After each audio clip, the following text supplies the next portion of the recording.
E o tema da palavra hoje é Natal, uma festa pagã ou uma comemoração cristã. Sempre que a gente chega na época do Natal, tem as perguntas a respeito do Natal, se é uma festa cristã, se devemos ou não devemos comemorar o Natal. E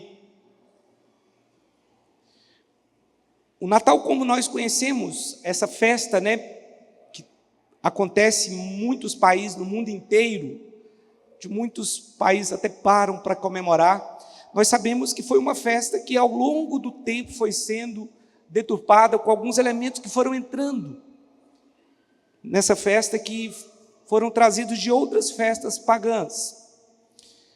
Antes do Natal ser comemorado, ou seja, o nascimento de Jesus ser comemorado, existia uma outra festa, que era a festa do solstício, que acontecia 2 vezes por ano, acontecia no mês de junho e acontecia também no mês de dezembro. Era uma festa comemorada pelos romanos, e os romanos trouxeram essa festa dos gregos e dos sírios. Era uma festa muito grande. E aí então, depois de Constantino, que foi o primeiro imperador romano cristão, ele decide transformar aquela festa do solstício de inverno, para a festa do nascimento de Jesus, que é o Natal, como nós conhecemos. E acabou que alguns elementos foram importados daquela festa pagã para a festa do Natal, como nós conhecemos hoje. Então, alguns símbolos do Natal que temos hoje vêm dessa época ainda de Constantino, da comemoração do solstício de inverno, quando as famílias se reuniam, comiam juntos, acendiam velas, e algumas coisas que nós temos hoje têm a ver com essa festa. Alguns elementos utilizados na festa de Natal atual, eu não vejo problema nenhum, como, por exemplo, a árvore de Natal, ainda que algumas pessoas falam que também vem de uma tradição pagã, mas não há fontes seguras para determinarmos isso. Não vejo problema uma pessoa montar árvore de Natal. Tinha estudos até que dizia que as bolas de Natal eram a cabeça de pessoas na comemoração do solstício, mas não existe fontes seguras para determinar isso. Se não existe, então, não vejo problema. Não vejo problema, as luzes de Natal, acho bonito, a árvore de Natal, as bolas de Natal. Mas outros elementos, no entanto, são elementos que não se encaixam no cristianismo. Como, por exemplo, o próprio Papai Noel, que é um personagem inspirado num homem que foi um grande cristão, chamado Nicolau, que era um homem que realmente seguia os princípios bíblicos, que testemunhava a respeito de Cristo e que dava muitos presentes para as crianças. Então, esse Papai Noel que nós vemos, que é um tipo de um gnomo, ele é inspirado no São Nicolau. É meio que uma tradição idólatra. Mas outros elementos eu não vejo problema. Agora, quando, por exemplo, você vê um presépio, normalmente você vê um presépio distorcido, presépio do nascimento de Jesus, mas para frente eu vou falar um pouco mais nisso. Porém, o nosso foco não tem que ser em nenhum desses elementos. O foco do Natal tem que ser o aniversariante. E é disso que a maioria das pessoas se esquece no dia do Natal. O dia do Natal é um dia que tem comida, tem festa, tem alegria, tem briga, tem confusão, tem tudo que você imaginar. Não sei você, mas a gente começa a ouvir os memes agora, nessa época de Natal, a música, então é Natal, e as famílias brigando, já viu isso? Mais ou menos isso acontece mesmo. O ponto não são nem os elementos em si, o ponto é que a maioria das pessoas se esquecem, eles vão comemorar o Natal, se esquecem do aniversariante, e o nome de Jesus muitas vezes nem sequer é mencionado numa ceia de Natal, numa festa de Natal, e é isso que nós não deveríamos deixar de fazer. Se é o Natal, se nós estamos comemorando o aniversário de Cristo, não importa se a pessoa que está comemorando é um crente ou não, importa que Jesus seja anunciado. Você viu um amém aqui? Se Jesus está sendo anunciado, glória a Deus. Que bom que o mundo inteiro saiba que nós estamos comemorando o Natal, porque mesmo os países que não comemoram o Natal como os países muçulmanos, eles sabem que nós estamos na época do Natal e sabem que tem a ver com o nascimento de Cristo. Então Jesus no Natal de alguma forma está sendo anunciado. Então isso é muito positivo. Inclusive existe muçulmano que dá Feliz Natal. Não sei se você sabe disso, mas tem muçulmano que dá Feliz Natal. Mas o meu foco hoje não é descaracterizar a festa do Natal. Eu creio que você tem liberdade de montar a sua árvore de Natal, de colocar a luzinha, de colocar as bolas. Talvez tenha outros elementos do Natal aqui que não esteja lembrando agora. Você tem a liberdade de fazer isso, de dar presentes, isso é bom, né? O mês de dezembro é um mês muito alegre, um mês muito para cima, a cidade está iluminada. Eu acho que esse clima natalino é um clima muito bacana, muito para cima, muito feliz. E é uma tradição, nós podemos dizer que é boa. Claro, se nós tirarmos esses elementos pagãos, certamente nós podemos sim comemorar o Natal, não vejo problema para isso. Mas eu acho que falar de Natal, nós precisamos então falar do nascimento de Jesus. Se eu quero começar falando das profecias a respeito do Natal. Quando eu falo Natal, entenda-se o nascimento de Cristo nessa hora. Então, eu quero começar a falar das profecias a respeito do Messias, do Salvador, que ainda viria. E a primeira menção do nascimento de Jesus está em Gênesis 3,15. E diz assim: porém, inimizade entre ti e a mulher, entre a tua descendência e o seu descendente. Este te ferirá a cabeça e tu lhe ferirás o calcanhar. Então aqui, essa palavra é uma profecia de que o Salvador viria. De que ele teria o seu calcanhar machucado e ferido, mas que ele pisaria na cabeça da serpente. Aqui é a primeira menção do nascimento do Salvador. Natal é a comemoração do nascimento de Cristo, nosso Salvador. O outro texto aqui, em Isaías capítulo 7, versículo 14, diz assim: portanto, o Senhor mesmo vos dará um sinal, eis que a virgem conceberá e dará à luz um filho, e lhe chamará Emanuel, que são as profecias a respeito do Natal, do nascimento de Cristo. Isaías 9,6, porque um menino nos nasceu. Isso aqui foi no Antigo Testamento ainda. O profeta, ele fala como se fosse no presente, mas essa profecia se tratava do futuro, quando Isaías falou essa profecia. Porque um menino nos nasceu, um filho se nos deu, o governo está sobre os seus ombros, e o seu nome será Maravilhoso, Conselheiro, Deus Forte, Pai da Eternidade e Príncipe da Paz. Isso é uma profecia a respeito do nascimento de Jesus.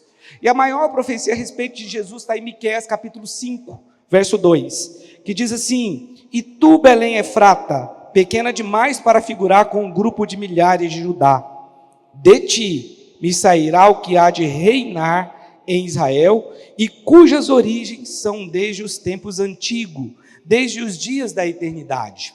Primeira coisa, Jesus era um judeu, Jesus nasceu em Belém da Judeia, mas Jesus não foi recebido pelos judeus.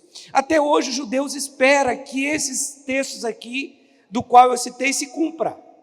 Para eles, Jesus não é o Messias. Por quê? Porque Jesus, ele veio de origem humilde. Ele veio de uma família pobre. Então, para o judeu, o Messias tinha que nascer da realeza.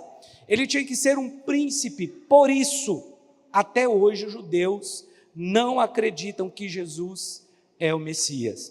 Eu não sei se você sabe, mas nos estudos judaicos, eles acreditam que virá dois Messias.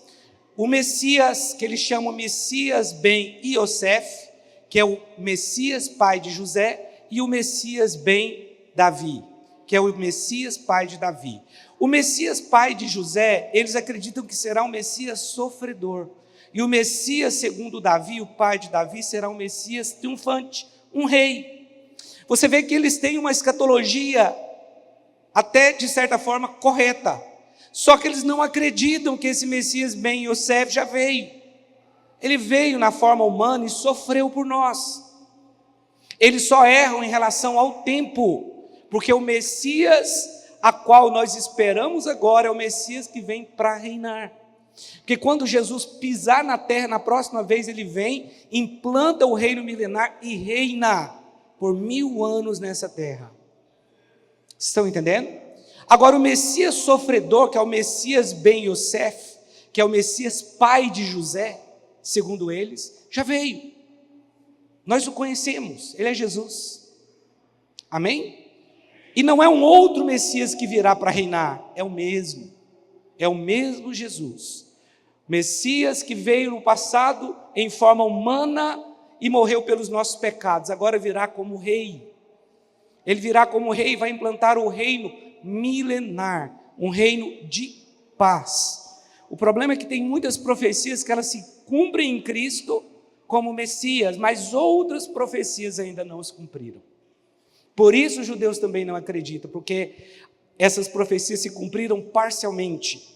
A profecia de que Jesus vai implantar, o Messias vai implantar o reino, não aconteceu, o reino terreno.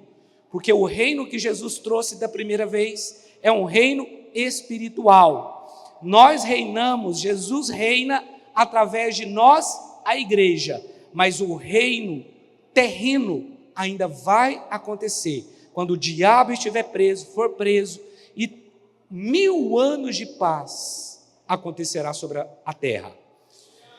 Então, primeira coisa, a Bíblia fala aqui vários textos sobre o nascimento do Messias, e ele já aconteceu, mas eu quero chamar a sua atenção para o texto aqui de Miqueias 5,2 que diz: e tu, Belém Efrata. Por que eu quero falar mais desse texto aqui de Miqueias 5,2? Porque a profecia que Jesus nasceria em Belém Efrata não é só Belém. Belém Efrata é toda uma região, e principalmente a região dos campos de Belém. Foi nesse lugar onde Jesus nasceu. Ele foi rejeitado exatamente porque nasceu numa manjedoura. Ele não nasceu num palácio. E ele foi rejeitado pelos judeus, porque ele era pobre. Quando a Bíblia fala que ele nasceria em Belém Efrata, essa informação ela é importante, não está só Belém. Porque Belém Efrata significa que ele nasceria na região rural de Belém. Ele nasceria nos campos de Belém. E quando nós falamos dos campos de Belém, isso tem um significado. Quando você estuda a Bíblia, você tem que partir de um ponto que na Bíblia tudo está interligado. Não tem nada desconectado na palavra de Deus. Talvez você pense que o livro de Gênesis está desconectado do de Apocalipse, porque eles são muito distantes. Ou talvez você pense que o livro de 1 Samuel está desconectado do livro de João. Não, a Bíblia tem muitas conexões. São essas conexões que vão nos dando uma imagem de algo que Deus queria transmitir ao longo do tempo. Eu creio que ao longo das eras o Senhor vem se revelando. E quando o texto fala que Jesus nasceria em Belém Efrata, isso significa que ele nasceria nos campos de Belém. E quando nós falamos dos campos de Belém, isso tem um significado. Quando nós estudamos a respeito do nascimento de Jesus, isso é muito profundo. É mais profundo que uma festa de Natal ou uma ceia que você vai ter com a sua família. Sua festa de Natal pode ser uma grande oportunidade da pregação do Evangelho, amém? Você pode pregar o Evangelho para a sua família, é um momento que as pessoas estão muito quebrantadas. Mas o Natal propriamente dito, a forma como Jesus nasceu, o lugar que ele nasceu, como ele nasceu, tem um significado que tem que ser muito importante para o cristão. Amém? Os irmãos estão comigo? Então, eu quero mostrar para você aqui o que significa os campos de Belém. A primeira coisa, a respeito dos campos de Belém, é que a palavra diz que foi nos campos de Belém que Ruth, a Moabita, se encontrou com Boaz. Mas o que isso tem a ver com o nascimento de Jesus? Tem a ver, porque Ruth era uma mulher moabita, ela era amaldiçoada. Os moabitas eram os descendentes de Ló. Ló teve uma relação incestuosa com suas duas filhas e nasceram Amon e Moabe. Esse povo era amaldiçoado. E eles eram inimigos de Israel porque não permitiram que o povo de Israel, ao sair do Egito, passasse por dentro das terras deles. Então eles eram amaldiçoados em várias gerações. Mas uma mulher moabita, chamada Ruth, ela perdeu o seu marido e ela seguiu a sua sogra, que retornou para Belém. Preste atenção nisso. Você precisa prestar atenção porque eu estou te dando uma peça do quebra-cabeça para você montar. Ruth era uma mulher moabita. Noemi e seu marido, junto com seus 2 filhos, se mudaram de Belém para Moabe. E lá, tanto o marido como os filhos de Noemi morreram. E aí então Noemi decide voltar para Belém. E Ruth poderia ter seguido o caminho dela, ter se casado de novo, mas Ruth decide seguir a sua sogra. Por quê? Porque Noemi foi quem conduziu Ruth à fé. Porque quando Ruth falou, o seu Deus é o meu Deus, ela estava abrindo mão dos deuses de Moabe. E falando, eu sei, Noemi, que o seu Deus é o Deus verdadeiro. E para onde você for, eu também vou. Ruth era uma jovem ainda, mas ela abriu mão do seu casamento, abriu mão da sua família e foi seguir uma mulher chamada Noemi, que não tinha nada. E foi morar numa região onde ela seria discriminada. Não era aceita. Isso é Noemi. Isso é Ruth, uma gentia. Assim como nós, a igreja, somos gentios, porque nós não pertencemos ao povo judeu. Ela vai então para Belém. Quando ela chega em Belém, ela foi colher espigas, porque naquela época, quando ia fazer a colheita do trigo ou do milho, tudo que eles não conseguissem colher, que caísse no chão, era proibido pegar. O fazendeiro não podia pegar, tinha que deixar para os pobres. Então os pobres vinham atrás, pegando o que caiu, o que sobrava, as sobras. E numa dessas, Ruth foi parar no campo de um homem, que era um homem muito rico, e ali ela teve um encontro com esse homem. Então, quem é Ruth? Ruth é a igreja. E Boaz, que foi o homem com quem ela se encontrou, é Jesus. Então, nos campos de Boaz, Ruth se encontra com Boaz. Nos campos de Belém, Ruth se encontra com Boaz. A igreja se encontra com Cristo. Tudo apontava para o futuro. Tudo estava apontando para o nascimento de Jesus, para a localização, para o significado que tinha o campo de Belém. Foi no campo de Belém ali que Ruth, que representa a igreja, se encontra com Boaz, que representa Cristo. Os irmãos estão entendendo? Quando Ruth se encontra com Boaz naquele campo, você que já leu o meu livro, eu tenho essa parte que eu escrevi no meu livro, a palavra diz que existia um homem mais chegado que Boaz, porque naquela época, quando um parente perdia suas terras, um outro parente chamado parente remidor podia ir lá e comprar aquelas terras de volta e devolver para sua família. Mas quando Ruth chega ali com Noemi, Noemi tinha o direito de ter suas terras de volta, mas alguém tinha que comprar. Só que Boaz não podia comprar aquelas terras sem que antes ele desse a um outro homem a oportunidade de fazer, porque tinha um parente de Noemi que era mais chegado do que Boaz. E aí Boaz foi até aquele homem e falou o seguinte: você tem o direito de comprar as terras de Noemi, só que você vai ter que se casar com Ruth. A princípio aquele homem falou: eu compro as terras. Mas quando Boaz disse para ele: mas você vai ter que se casar com Ruth, ele falou: não, nesse caso eu não quero. Aí Boaz falou o seguinte: então você não quer? Ele falou: não, não quero. Aí Boaz falou: então eu vou comprar as terras de Noemi e vou me casar com Ruth e suscitar descendência ao marido dela, suscitar descendência a Noemi novamente. É interessante porque que Boaz, que representa Jesus, não era o parente mais próximo. É porque antes de Jesus veio a lei. O parente mais próximo era a lei. Mas qual que é o problema da lei? O problema é que a lei, ela não pode resolver os nossos problemas. A lei, ela vê os problemas, mas ela não consegue solucionar. Aquele parente mais próximo simbolizava a lei, mas ele não era mais próximo porque era o mais chegado. Ele era o mais próximo por ter um parentesco mais próximo. E aí vem então Boaz, compra aquelas terras, se casa com Ruth, a mesma Ruth que eles se conheceram naqueles campos de Belém, onde Boaz tinha uma fazenda. A Bíblia diz que ali nasce uma criança chamada Obed, e aquela criança ela é entregue a Noemi, que era a sogra de Ruth. E aí então Noemi passa a ter descendência de novo. Obed foi o pai de Jessé, Jessé foi o pai de Davi. E agora, mais uma vez, nós vemos os campos de Belém, na pessoa de Davi. Quando Davi foi escolhido rei, ele não estava na casa de seu pai. Na verdade, ele era o único que não estava na casa do seu pai no dia que ele foi levantado rei, porque ele estava lá nos campos de Belém. Foi nos campos de Belém que a Bíblia diz que Deus viu a Davi quando ele estava de trás das malhadas. O próprio Deus falou isso para ele: eu te vi de trás das malhadas, quando você estava lá cuidando das ovelhas. Quando Davi saiu para levar queijo para os irmãos na guerra, um dos seus irmãos falou o seguinte: por que você não está lá cuidando das poucas ovelhas do nosso pai, lá no campo de Belém? O campo de Belém era o lugar onde Davi foi treinado.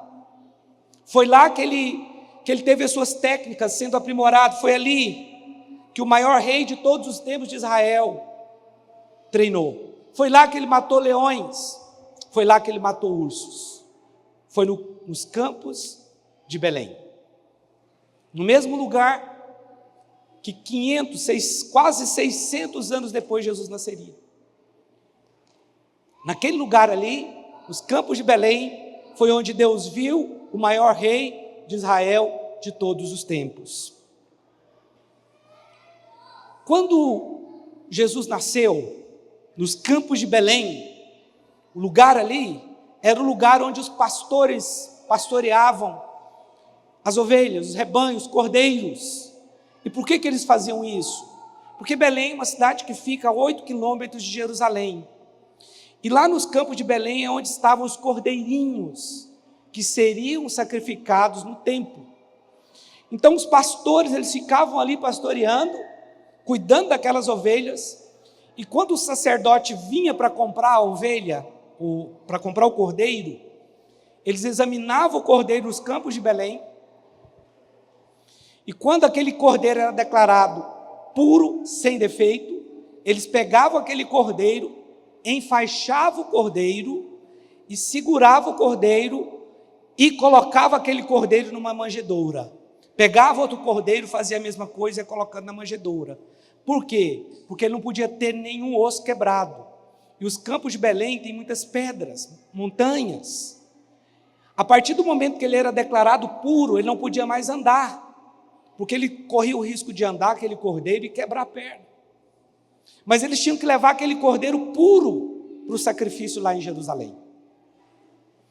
Aqueles pastores, as torres de pastores que tinham ali, era exatamente para cuidar desses cordeiros, para fornecer esses cordeiros para o templo. E esses cordeiros, eles eram amarrados, eles eram enfaixados e colocados na manjedoura e depois carregados para o sacrifício lá no templo. Foi nesse contexto que Jesus nasceu. No mesmo lugar, no mesmo campo de Belém. E quando Jesus nasceu, a Bíblia diz que ele foi enrolado. Vamos ler esse texto? Lucas capítulo 2, versículo 4, vamos ler até o 10.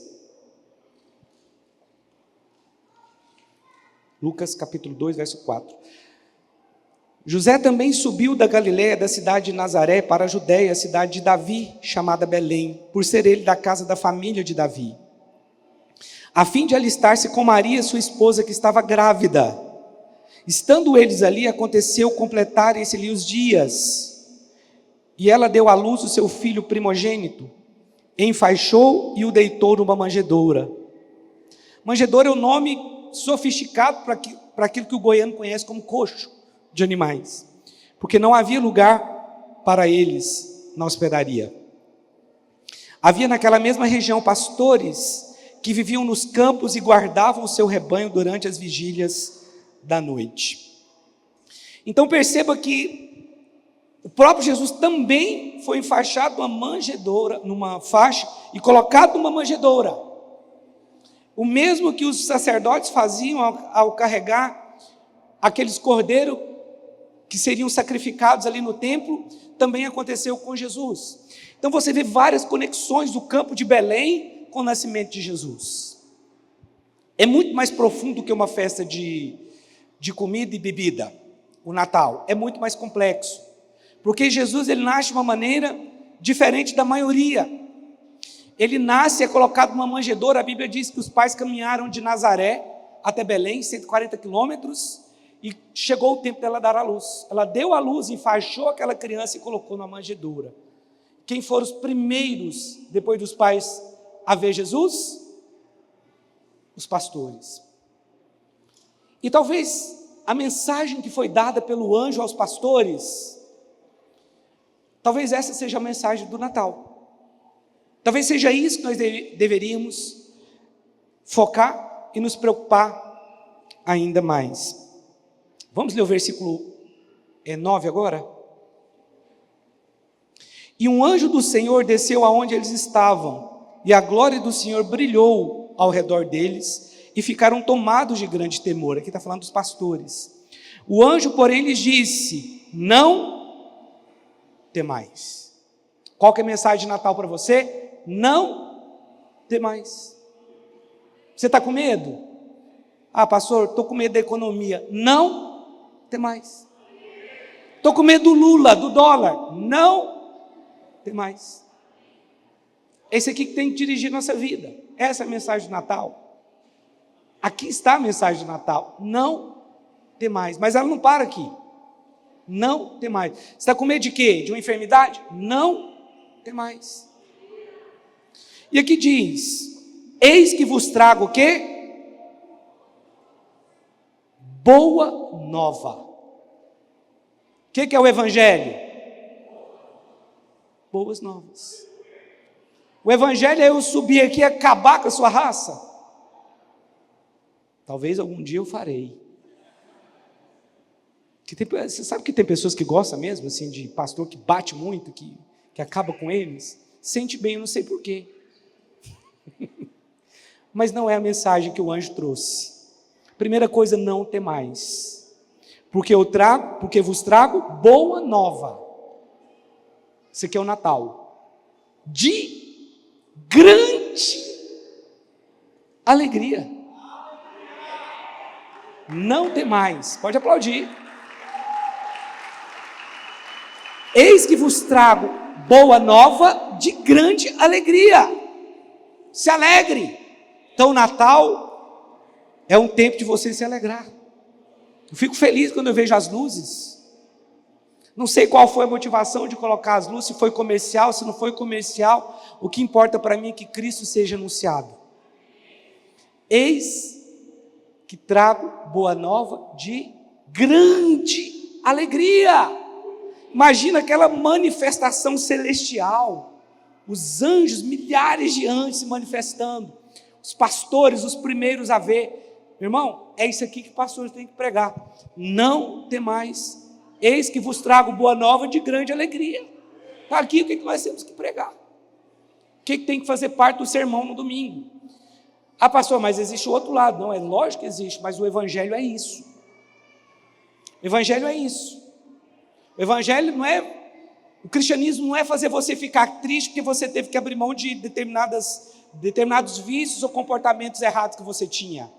Não, o cristão ele é alegre, o cristão ele é feliz. Eu não estou falando isso aqui para alguém que não está aqui, que não é cristão, se tornar, não é isso, é porque nós somos assim. Sim ou não? Aqui no Réveillon nós vamos estar aqui, nós vamos comer juntos, nós vamos comemorar, nós vamos dar presente uns para os outros. Nós vamos curtir, nós vamos fazer brincadeira, é a nossa vida. E ninguém precisa beber para isso. O texto diz, os anjos falaram para ele: eu sei que o que você está vendo é sobrenatural, você nunca viu. Para os pastores. Sabe o que me chama a atenção nisso? Por que os anjos se manifestaram primeiro para os pastores? Porque foi isso, sim ou não? E hoje Deus tem usado esses pastores para levar o evangelho e dizer não temais para milhões de pessoas em todo o mundo. Deus tem usado os pastores para levar a boa nova, as boas novas para milhares de pessoas no mundo. Boas novas de grande alegria. O que é isso? Deus quer te abençoar. Ele é seu pai. Ele quer o melhor para você. Ele quer que você seja feliz. Ele quer que você seja alegre. Então, olha, mesmo que existam elementos que ainda sejam errados na comemoração natalina, o ponto principal não é esse. O ponto principal é que você pode levar a mensagem do evangelho lá no jantar da sua família, ou para alguém que vem conversar com você a respeito do Natal, que você pregue o que está escrito aqui, para a pessoa não ter mais. O evangelho é boas novas, boas notícias para você, de grande alegria. De grande alegria. Isso aqui é o Natal. Amém? Isso aqui é o verdadeiro Natal. Eu queria poder ler todos os textos aqui para você, mas não vai ser possível. Os judeus, eles de fato não entenderam o nascimento do Messias. Eles estavam tão próximos do Messias, eles estavam ali, os escribas, os sacerdotes, os fariseus, os saduceus, os grandes religiosos, eles estavam a 8 quilômetros de Jesus, mas eles não foram chamados para ver Jesus, e nem o reconheceram. Eles estavam tão perto do Messias, mas também ao mesmo tempo tão distantes. O ponto é, o quão perto você está desse Messias? Quão perto você está? Porque realmente o Messias que eles esperavam que nascesse num palácio, nasceu numa manjedoura, nasceu num coxo. E eles não o reconheceram. Aqui em João capítulo 6, versículo 41 e 42, olha o que diz aqui. Murmuravam, pois, dele os judeus, porque dissera: eu sou o pão que desceu do céu. E diziam: não é este Jesus o filho de José? Acaso não lhe conhecemos o pai e a mãe? Como, pois, agora diz: desci do céu? Peraí, nós não sabemos que a família dele é pobre? Nós não sabemos que a família dele é simples? Nós não sabemos que a família dele não tem nada a ver com a realeza? Como é que ele diz que ele desceu do céu? Como é que ele diz que ele é o Messias? Essa era a pergunta que trazia confusão para os judeus e que traz até hoje. Até hoje eles estão esperando o Messias triunfante. É por isso que o anticristo vai enganar eles. Porque o anticristo, ele vai ser alguém de família nobre, alguém muito poderoso, muito rico, muito influente, e que vai permitir que o terceiro templo seja reconstruído. A esse eles vão dar o título de Messias, mas ele é um anticristo, porque o Messias já veio. Isaías 53, versículo 1, depois eu vou ler de novo esse texto, diz assim: quem creu em nossa pregação, e a quem foi revelado o braço do Senhor? Porque foi subindo como renovo perante ele, e como raiz de uma terra seca, não tinha aparência nem formosura. Olhámo-lo, mas nenhuma beleza havia que nos agradasse. Era desprezado e o mais rejeitado entre os homens, homem de dores, que sabe o que é padecer, e como um de quem os homens escondem o rosto. Era desprezado, e dele não fizemos caso. Era um homem desprezado. Esses dias eu vi uma postagem na internet, falando, as coisas que um pastor passa. Fala, que muitos pastores têm depressão, pânico, fala que pastor é rejeitado, fala muitas coisas ruins a respeito de ser pastor. E eu coloquei uma mensagem ali, eu falei: olha, eu creio que alguns pastores passam por isso mesmo, e ninguém está livre, nenhuma pessoa, seja ele pastor ou não, de ser abandonado, de ser rejeitado, mas eu posso te falar uma coisa: ninguém foi tão abandonado como Jesus. Ninguém foi tão rejeitado como ele. É porque talvez a única coisa que você consegue ver é uma morte física. Foi muito mais do que isso. Jesus chamaria ele de Beelzebu, o rei dos demônios. Colocaram uma coroa de espinho na cabeça de Jesus e zombaram dele. Cuspiram no rosto de Jesus. Houve uma morte psicológica. Houve uma morte moral, uma morte psicológica, que tentaram violentar a fé de Jesus, falando para ele: você não é o rei dos judeus? Salva-te mesmo. E bofetada nele. Houve uma morte moral, quando Jesus foi colocado numa cruz nu. Quando ele foi colocado naquela cruz ali, que ele estava nu, foi uma morte moral, porque não existe nada mais imoral do que a nudez, nada mais vergonhoso do que isso. Ninguém foi mais rejeitado que Jesus, ninguém sofreu mais do que ele. Agora, se um pastor ele tiver a mensagem de não temas, eis que vos trago boas novas, de grande alegria, certamente vai atenuar muitos sofrimentos que ele tem. Eu poderia ficar reclamando dos abandonos que já aconteceram, das traições e de tantas outras coisas que eu já passei. Mas quando eu olho para Jesus, ninguém foi mais rejeitado do que ele. Ninguém foi mais abandonado do que ele. Eu não posso jamais ter uma postura de vítima, pelo contrário. Eu dou glória a Deus por ser um pastor, por ter sido escolhido para ser o pastor dessa igreja. E eu quero sempre poder trazer para você as boas novas. Então o texto ali de Jesus mostra o Jesus sofredor, do qual os judeus não reconheceram. Isso é um grande problema. A palavra diz aqui que os primeiros que ouviram falar do Messias foram os pastores. Isso tem alguma coisa a ver com o que nós estamos vivendo agora, sem dúvida nenhuma. Depois, a Bíblia fala de Ana, né? Simeão e Ana. Ana, a palavra diz que era uma mulher que já era viúva há muitos anos. Tinha 87 anos que ela estava ali no templo. Era uma viúva de 87 anos. Estava no templo adorando a Deus, ela era uma profetisa. E ela viu Jesus. Também a palavra diz que depois Simeão viu Jesus e apresentou Jesus e orou e liberou uma profecia, falando que muitos iriam se levantar e iriam cair através de Jesus. E depois, já lá na frente, os reis, o que nós chamamos de os reis magos, que alguns dizem que eram os 3 reis magos, que não eram 3, que não eram reis e nem eram magos. Eles eram astrólogos.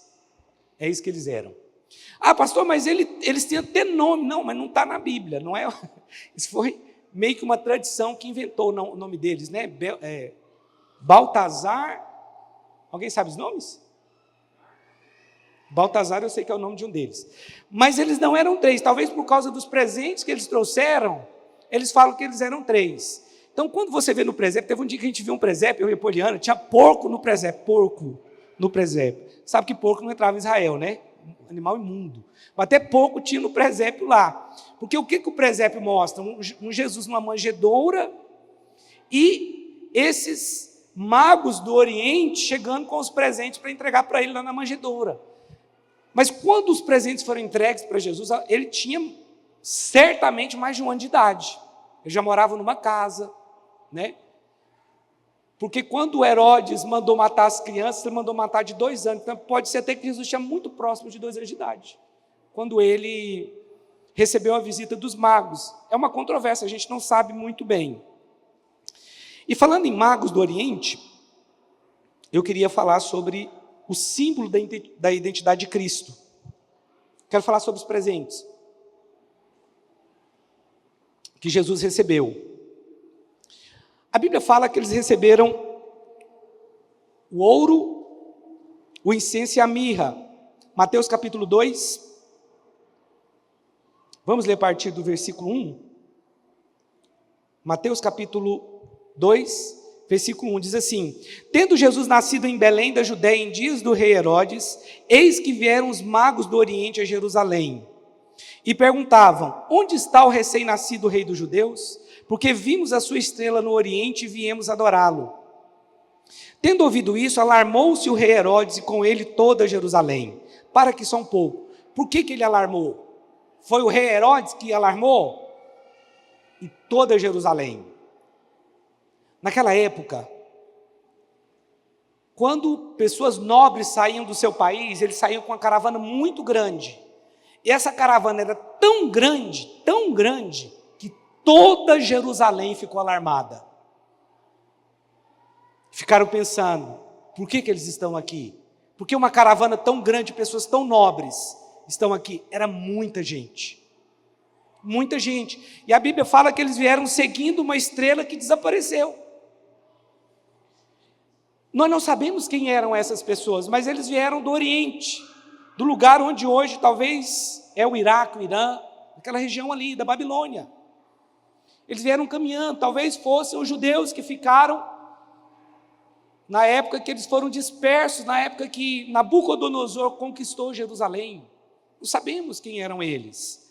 Tendo ouvido isso, alarmou-se o rei Herodes e com ele toda Jerusalém. Então, convocando todos os principais sacerdotes e escribas do povo, indagava deles onde o Cristo deveria nascer. Em Belém da Judéia, responderam eles, porque assim está escrito por intermédio do profeta: e tu, Belém, terra de Judá, não és de modo algum menor entre as principais de Judá, porque de ti sairá o guia que há de apacentar o meu povo Israel.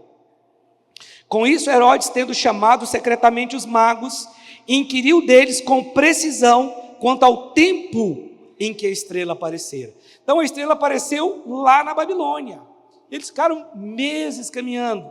E enviando-os a Belém, disse-lhes: ide, informai-vos cuidadosamente a respeito do menino, e quando o tiverdes encontrado, avisai-me para eu também ir adorá-lo. Depois de ouvirem o rei, partiram, e eis que a estrela que viram no oriente os precedia, até que chegando, parou sobre onde estava o menino. E vendo eles a estrela, alegraram-se com grande e intenso júbilo. Entrando na casa, que você vê que Jesus já estava numa casa, viram o menino com Maria, sua mãe. Prostrando-se, o adoraram e, abrindo seus tesouros, entregaram-lhe suas ofertas: ouro, incenso e mirra. Preste atenção. Quando esses homens vieram lá do Oriente para entregar os presentes ali por uma intervenção divina, eles seguiram uma estrela e foram até onde Jesus estava. Provavelmente aqui ele estava em Belém ainda. E aí então eles entregam os presentes para Jesus: ouro, incenso e mirra. Agora, qual o significado desses presentes? Primeira coisa, o ouro, ele representa a realeza. Aqui em Hebreus, capítulo 12, versículo 14, diz assim: segui a paz com todos e a santificação, sem a qual ninguém verá o Senhor. Normalmente, quando Deus mandava fazer um móvel lá do tabernáculo ou do templo, aquele móvel ele era feito de madeira, que simboliza o homem, revestido de ouro, que simboliza a realeza e a pureza, porque o ouro, ele fala da realeza e da pureza. Ouro era um tipo de presente que a realeza ganhava. Então, os presentes que foram dados ali pelos homens que vieram do Oriente tinham um significado, e nós não podemos ignorar esse significado. O ouro na Bíblia também fala de excelência, aponta para a realeza de Cristo e simboliza também a pureza. O segundo presente que Jesus ganhou, e eu não sei se você sabe, dos 3 presentes que Jesus ganhou, o menos valioso é o ouro. A mirra vale mais do que o ouro até hoje, ali no Oriente Médio, né? E o incenso também, esse tipo de incenso aqui. O que o incenso significa? O incenso, ele representa a divindade de Jesus, porque esse incenso ele era usado exclusivamente pelos sacerdotes. João capítulo 1, versículo 5 até o 9, abre para mim. Diz assim, João capítulo 1, versículo 5 a 9. A luz resplandece nas trevas, e as trevas não prevaleceram contra ela. Houve um homem enviado por Deus, cujo nome era João. Este veio como testemunha para que testificasse a respeito da luz, a fim de todos virem a crer por intermédio dele. Ele não era a luz, mas veio para testificar da luz, a saber, a verdadeira luz que, vindo ao mundo, ilumina todo homem. Até aqui, então, o incenso, ele era colocado para ser queimado entre o santo lugar e o santíssimo lugar. O santíssimo lugar tinha a Arca da Aliança, mas entre esses dois lugares, ali era colocado um incenso, para que ele fosse queimado naquele lugar. E quando ele era queimado, uma fumaça subia. E a palavra fala que a nossa oração, ela é como incenso diante de Deus, porque o incenso, ele simboliza a realeza também de Cristo, o sacerdócio de Cristo, mas ele também simboliza a nossa adoração. O incenso também simboliza a nossa adoração. Apocalipse capítulo 5, verso 8, olha o que diz aqui.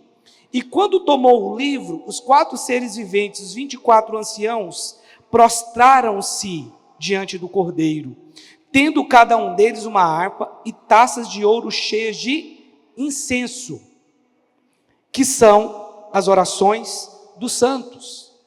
Então o incenso, ele aponta para o sacerdócio de Jesus. O incenso fala da oração, aponta para a adoração.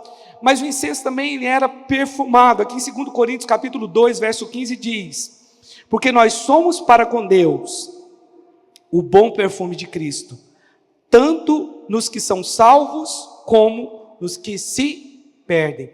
Por que nós somos o bom perfume de Cristo? Porque nós temos que exalar aquilo que Cristo é, na sua essência.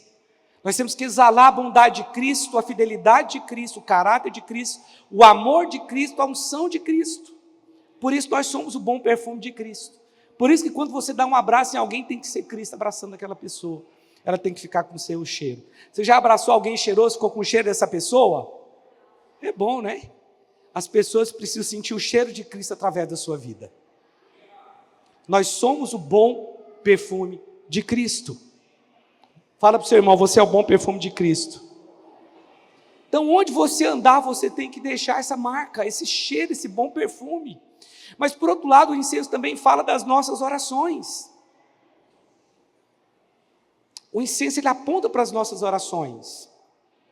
Então, cada um desses 3 presentes, tanto o ouro, quanto o incenso, quanto a mirra, elas apontam para a personalidade de Cristo. O ouro fala da realeza, o incenso fala do sacerdócio, e a mirra aponta para a humanidade de Jesus. Jesus, ele era Deus, ele é Deus, mas também Jesus era 100% homem. Ele tornou-se homem, para morrer pelo homem. Então a mirra representa a humanidade de Jesus, pois ela era usada para embalsamar os mortos e preparar os corpos para o sepultamento. João capítulo 19, Evangelho de João capítulo 19, versículo 38, diz assim, João capítulo 19, versículo 38, vou ler até o 40, coloca para mim aqui, Marcos, por favor. Depois disso, José de Arimateia, que era discípulo de Jesus, ainda que ocultamente, pelo receio que tinha dos judeus, rogou a Pilatos lhe permitisse tirar o corpo de Jesus. Pilatos lhe permitiu. Então foi José de Arimateia e retirou o corpo de Jesus. E também Nicodemos, aquele que anteriormente viera ter com Jesus à noite, foi levando cerca de 100 libras de um composto de mirra e aloés. Aqueles estavam preparando o corpo de Jesus. Então a mirra aponta para a humanidade de Cristo. A mirra aponta para a obra sofredora de Cristo, que nós lemos lá em Isaías. Volta para mim Isaías 53, por favor. Versículos 1, vamos ler até o 5 agora. Isaías capítulo 53, verso 1. Quem creu em nossa pregação e a quem foi revelado o braço do Senhor? Porque foi subindo como renovo perante ele e como raiz de uma terra seca. Não tinha aparência nem formosura. Olhámo-lo, mas nenhuma beleza havia que nos agradasse. Era desprezado e o mais rejeitado entre os homens, homem de dores e que sabe o que é padecer, e como um de quem os homens escondem o rosto. Era desprezado, e dele não fizemos caso. Certamente ele tomou sobre si as nossas enfermidades e as nossas dores levou sobre si. E nós o reputávamos por aflito, ferido de Deus e oprimido. Mas ele foi traspassado pelas nossas transgressões e moído pelas nossas iniquidades. O castigo que nos traz a paz estava sobre ele, e pelas suas pisaduras fomos sarados. Aqui nós temos uma imagem do Cristo sofredor na cruz. O ouro aponta para a realeza, o incenso aponta para o sacerdócio, e a mirra aponta para a humanidade de Cristo, para a trajetória sofredora de Jesus, a qual nós vemos aqui no texto de Isaías 53. Essa mirra é o tipo de uma goma que era retirada de uma árvore. Ela tinha poder curativo também. Era uma especiaria muito cara até nos dias de hoje também. E naquela época era usada para curar feridas. É fato. Qual que é a conclusão a respeito do Natal? Posso comemorar o Natal? Não posso comemorar o Natal? Pode. Natal você pode comemorar. E até deve, especialmente se você usar essa data como uma oportunidade para pregar o Evangelho. Romanos capítulo 14, versos de 1 a 3, eu vou terminar com esse texto que diz assim: acolhei o que é débil na fé, não porém para discutir opiniões. Um crê que de tudo pode comer, mas o débil come legumes. Quem come, não despreze o que não come. E o que não come, não julgue o que come, porque Deus o acolheu. Nós devemos respeitar qualquer igreja que não comemora o Natal por entender que existem elementos totalmente fora da palavra de Deus, que foram acrescentados nessa comemoração. Por entender que essa data tornou-se talvez uma data pagã. Temos que respeitar qualquer pessoa que pensa assim, ou qualquer igreja que pensa assim. Mas, na minha opinião, nós podemos comemorar o Natal, desde que você comemore o nascimento de Jesus, entendendo o que foi feito para que você fosse salvo. Você pode, até deveria mesmo comemorar e anunciar Cristo nessa data, pregando para sua família e não se esquecendo do aniversariante, de tudo que ele passou, desde o seu nascimento até a sua morte. Isso é o verdadeiro Natal. O verdadeiro Natal vai muito além de uma árvore, de um Papai Noel, de renas ou de luzes piscando. O verdadeiro Natal é anunciar as boas novas. O verdadeiro Natal é dizer: não temas, eu tenho boas novas de grande alegria. O verdadeiro Natal é a pregação do Evangelho, é falar da alegria de servir a Deus, é exalar o bom perfume de Cristo. Então a resposta é sim.